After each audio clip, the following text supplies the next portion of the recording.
നേത്രം അഥവാ കണ്ണ്. കണ്ണിനെക്കുറിച്ചുള്ള പഠനശാഖ ഓഫ്താൽമോളജി എന്നറിയപ്പെടുന്നു. കണ്ണ് സ്ഥിതി ചെയ്യുന്ന തലയോട്ടിയിലെ ഭാഗമാണ് നേത്രകോടരം. നേത്രകോടരത്തിൽ കണ്ണുകളെ ഉറപ്പിച്ചു നിർത്തുന്ന പേശിയാണ് ഓസ്കുലാർ പേശി. കണ്ണിൻ്റെ കാവൽക്കാർ എന്നറിയപ്പെടുന്നത് കൺപോളകളാണ്. മനുഷ്യ ശരീരത്തിൽ ഏറ്റവും കൂടുതൽ പ്രവർത്തനക്ഷമതയുള്ള പേശി കൺപോളയാണ്. കണ്ണുകളെ സദാ ആർദ്രമാക്കി വയ്ക്കാൻ സഹായിക്കുന്നത് കൺപോളകളാണ്. മുകളിലെ കൺപോളയ്ക്ക് ഇടയ്ക്കാണ് കണ്ണീർ ഗ്രന്ഥി സ്ഥിതി ചെയ്യുന്നത്. കണ്ണിലെ പാളികൾ.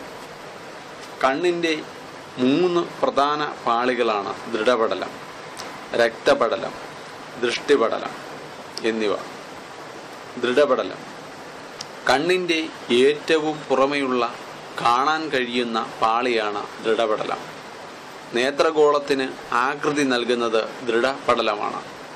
കണ്ണിൻ്റെ കട്ടിയുള്ളതും വെളുത്തതുമായ ഭാഗമാണ് ദൃഢപടലം. ദൃഢപടലത്തിൻ്റെ മുൻഭാഗത്തെ ആവരണം ചെയ്തിരിക്കുന്ന നേർത്ത സ്ഥലമാണ് നേത്രാവരണം. ദൃഢപടലത്തിൻ്റെ അടിയിലുള്ള മധ്യമ പാളി യുവിയ എന്ന് അറിയപ്പെടുന്നു. യുവിയ മുൻഭാഗത്തെത്തുമ്പോൾ 2 വിഭിന്ന ഭാഗങ്ങളായി മാറുന്നു.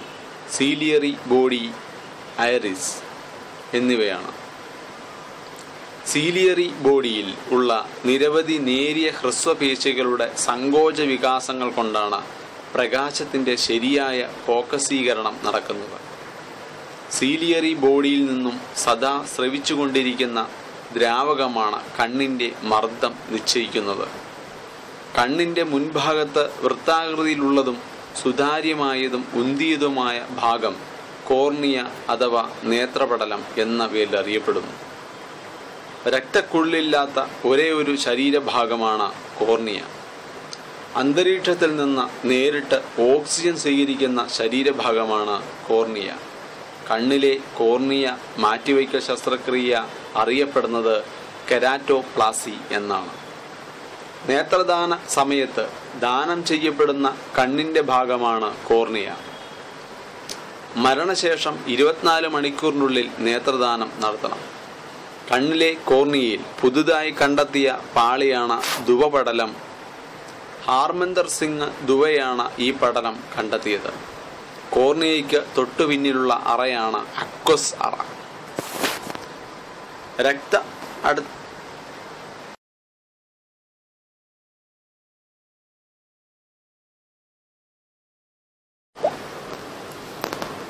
രണ്ടാമത്തെ പടലമാണ് രക്തപടലം. കണ്ണിൻ്റെ മധ്യപാളിയാണ് രക്തപടലം. മെലാനിൻ്റെ സാന്നിധ്യം മൂലമാണ് രക്തപടലത്തിന് ഇരുണ്ട നിറമുള്ളത്. മെലാനിൻ്റെ അളവ് കുറഞ്ഞാൽ നീലക്കണ്ണുകൾ ഉണ്ടാകും. കണ്ണിലെ കലകൾക്ക് ആവശ്യമായ പോഷകം ലഭിക്കുന്നത് രക്തപടലത്തിൽ നിന്നുമാണ്. കണ്ണിൽ പ്രവേശിക്കുന്ന അമിത പ്രകാശത്തെ ആഗിരണം ചെയ്യുന്നതും രക്തപടലമാണ്. കണ്ണിലെ സുതാര്യമല്ലാത്ത ഒരു പടലമാണ് ഐറിസ്. നേരത്തെ സൂചിപ്പിച്ച സീലിയറി ബോഡിയുടെ മുന്നോട്ടുള്ള തുടർച്ച കൂടിയാണ് ഐറിസ്. കണ്ണിലെ ലെൻസിന് മുന്നിൽ ഒരു മറ പോലെയാണ് ഐറിസ് കാണപ്പെടുന്നത്. ലെൻസിലേക്കുള്ള വാതിൽ എന്നറിയപ്പെടുന്ന കണ്ണിലെ ഭാഗമാണ് ഐറിസ്. ലെൻസിന് മുന്നിൽ ഐറിസിന്റെ മധ്യഭാഗത്ത് കാണുന്ന ഭാഗമാണ് കൃഷ്ണമണി അഥവാ പുപ്പിൽ. പ്രകാശ തീവ്രത അനുസരിച്ച് കൃഷ്ണമണിയുടെ വലിപ്പം വ്യത്യാസപ്പെടും. ലെൻസിന്റെ പിൻഭാഗത്തായും റെറ്റിനയ്ക്ക് മുൻപിലുമായി കാണപ്പെടുന്ന കണ്ണിലെ ഏറ്റവും വലിയ അറയാണ് വിട്രിയസ് അറവ. ഇതിൽ വിട്രിയസ് ദ്രവം നിറഞ്ഞിരിക്കും.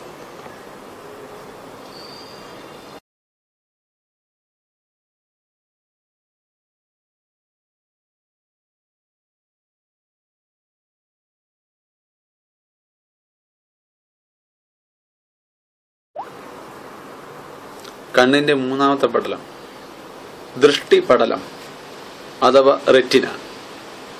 കണ്ണിലെ ഏറ്റവും ഉള്ളിലുള്ള പാളി റെറ്റിന. കണ്ണിൽ പ്രതിബിംബം ഉണ്ടാകുന്നത് റെറ്റിനയിലാണ്. റെറ്റിനയിൽ രൂപം കൊള്ളുന്ന പ്രതിബിംബം യഥാർത്ഥവും തലകീഴായതുമാണ്.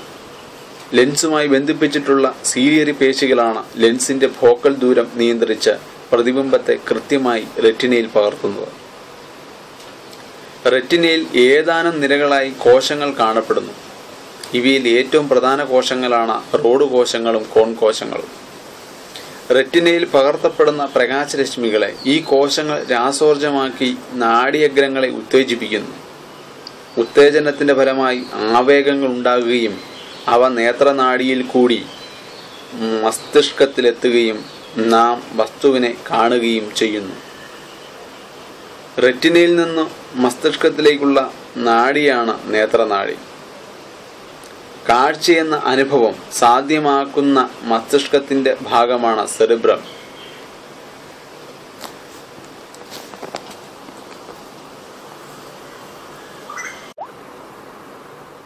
കണ്ണിന്റെ മൂന്നാമത്തെ കണ്ണിനെ ബാധിക്കുന്ന രോഗങ്ങൾ ഹ്രസ്വദൃഷ്ടി അഥവാ മയോപ്പിയ, ദീർഘദൃഷ്ടി അഥവാ ഹൈപ്പർമെട്രോപ്പിയ,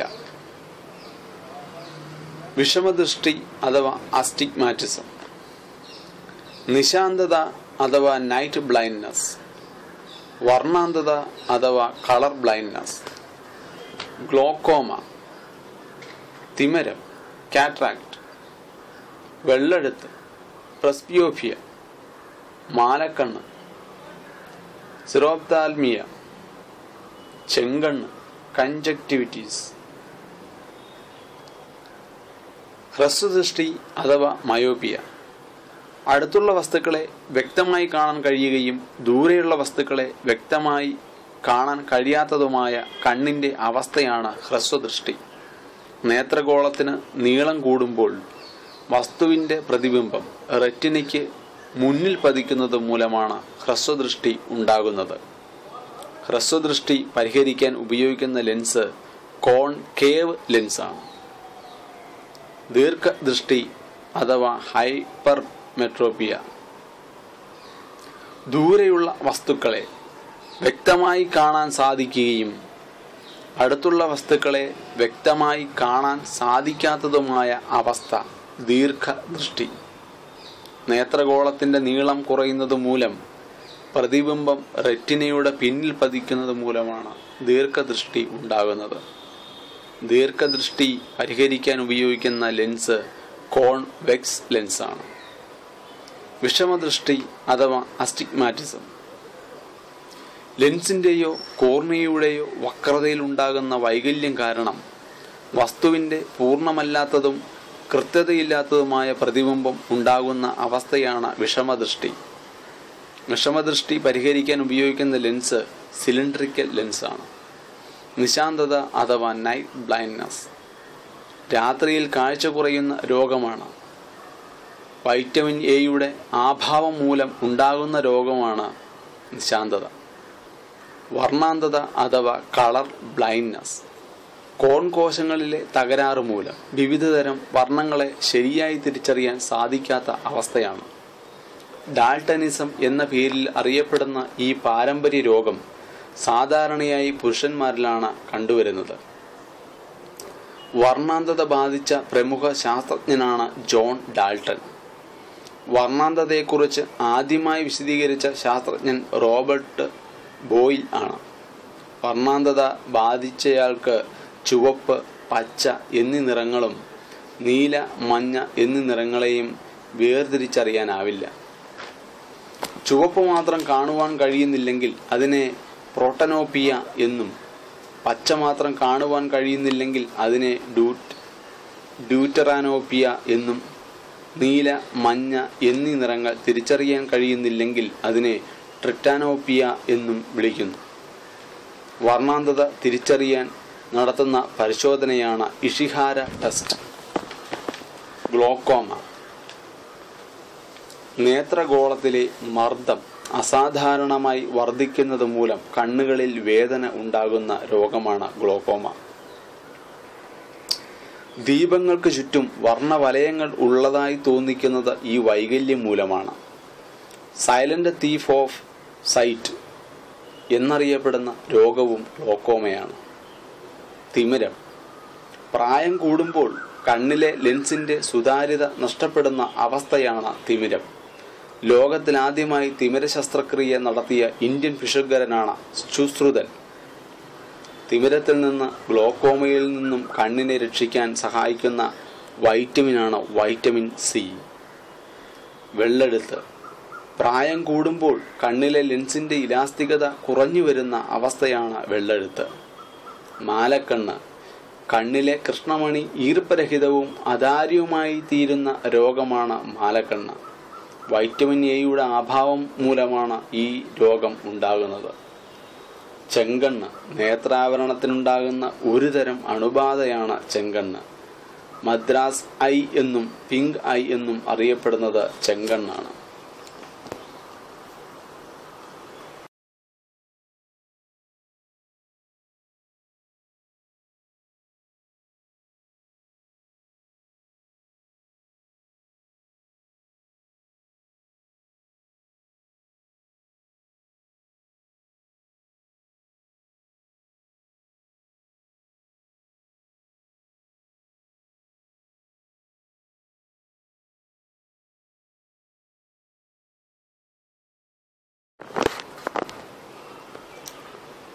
കണ്ണിനെ കുറിച്ച് കൂടുതൽ വസ്തുതകൾ.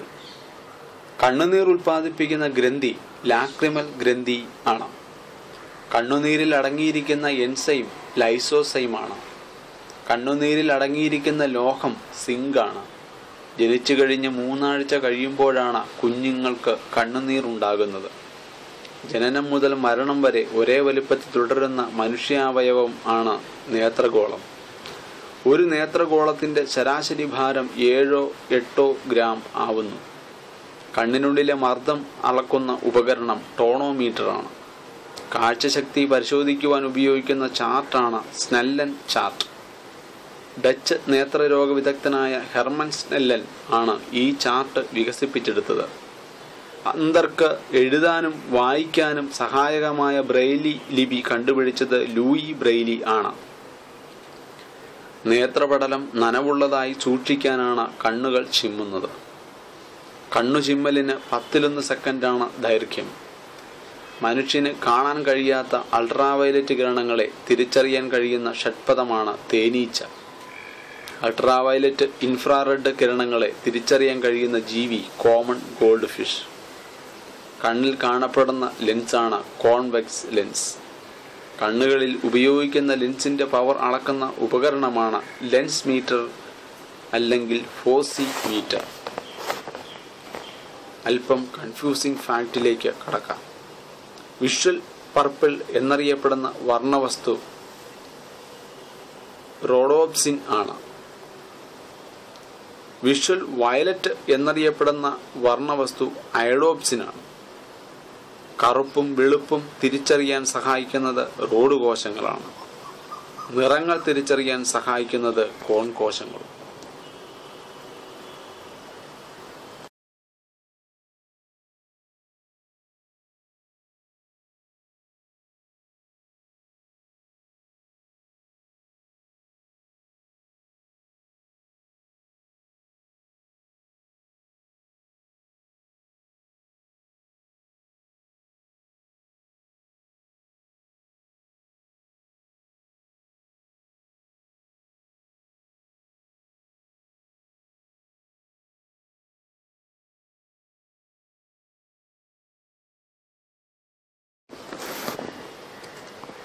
കണ്ണിലെ മറ്റ് രോഗങ്ങൾ. കണ്ണിലെ നേത്രഗോള പേശികളുടെ സമന്വിത ചലനം സാധ്യമാകാതിരിക്കുന്ന അവസ്ഥയാണ് കോങ്കണ്ണ് അഥവാ സ്ക്യൂയിന്റ്. കണ്ണ് പുറത്തേക്ക് തുറിച്ചു വരുന്ന അവസ്ഥയാണ് പ്രോപ്റ്റോസിസ്.